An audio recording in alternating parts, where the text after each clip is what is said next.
So, hey guys, welcome back po sa ating channel and hello YouTube. And then ito po ang ating unboxing today. So, we have ordered actually a crossover DSP guys from the VRB group, no? Kitang-kita naman yung kanilang papers. So, ngayon guys ay buksan natin siya. Check natin, ano? So, ito na yung packaging niya guys, no? As is, talagang. Pero meron siyang bubble wrap sa loob. Ano naman? Napaka-safe. Wow. Okay. So, siyempre, ito lang yon. Check natin itong pinaka-papers mamaya. So, this is the Timpano TPT SP 4BT. At I think the BT stands for Bluetooth. Ayan, kanyang model. Ayan. Built-in relay, high-level input, built-in voltmeter. At guys, siyempre, since pinaka-makabagong panahon tayo, meron na siyang application or apps on the Google Play. Ayan. Available for iOS and Android device. Napakaganda ng technology, no? Ito yung kanyang packaging.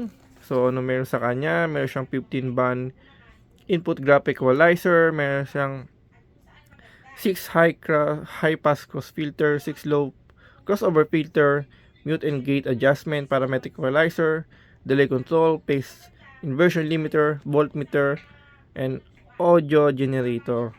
Ayan guys, so meron siyang scan lang dito, no?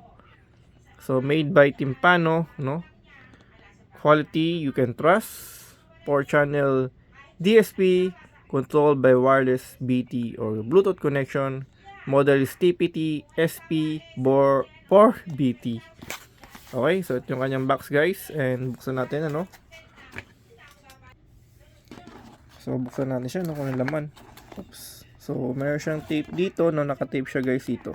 Siguro kasi syempre for quality inspection, kaya talagang meron siyang tape diyan. Okay. Buksan natin siya, no. Ayan. Woo! Wow, napakaganda guys.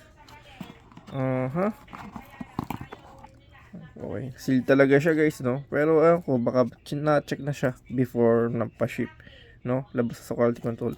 And then para siyang ano lang halos ng para siya ng cellphone, ano? Malapad siya. Check natin, no? Sapat natin siya, no? Para makita natin kung ano ang kanyang sukat. Ito, kanyang sukat niya ay ano, yung haba niya guys is 7 inches. And then yung taas niya is nasa 4 inches siya, no? Yung kapal niya halos nasa 1 point something inches lang siya guys. Okay, ano pa yung kasama niya? Meron siyang wire dito, no? Small wire. And then yung kanyang user manual. Ayan. Timpano. Quality you can trust, no? So, ano ba mga basic dito guys, ano? So, dito na basahin to. Kasi baka magtagal lang tayo. Pero, yes. Andito yung mga information para siya gamitin. At kung ano pa niya. Since ito naman guys is ay isang Bluetooth, no? Kasama application. Andun na lahat talaga siya. Okay? So, yung itong ating sound processor, ating unit, no? Ayan, Timpano guys, ano? Actually nag-check ako, meron din yung ano yung Stetson yata, no? Saka ano ba? Meron yun nga. Yun lang yata na Bluetooth siya guys na sounds processor. So very compact siya guys. Magaan talaga siya. Ito yung mga connection niya guys, ano? Ayan, pin type, terminal para sa kanyang remote out sequencer. Ayan, hanggang 3 amp siya guys input. And then yung kanyang RCA, ayan, ito lang siya guys, ito lang ang kanyang RCA. So yun nga, inisip ko paano magiging connection ito kasi kung per amplifier, no, ang usually amplifier is like for RCA usually ganun sila, no.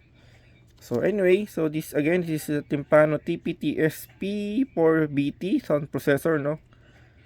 So siguro on the next video nakakabit na siya para ma-check din natin siya, no, or ma-test. Ang ganda, no. Ang ganda niya guys. Made in Brazil talaga, made in Brazil. timpano guys. Okay, thank you for watching po at ito po yung ating unboxing para sa ating timpano products, no? Maraming salamat sa mga suporta. Ciao.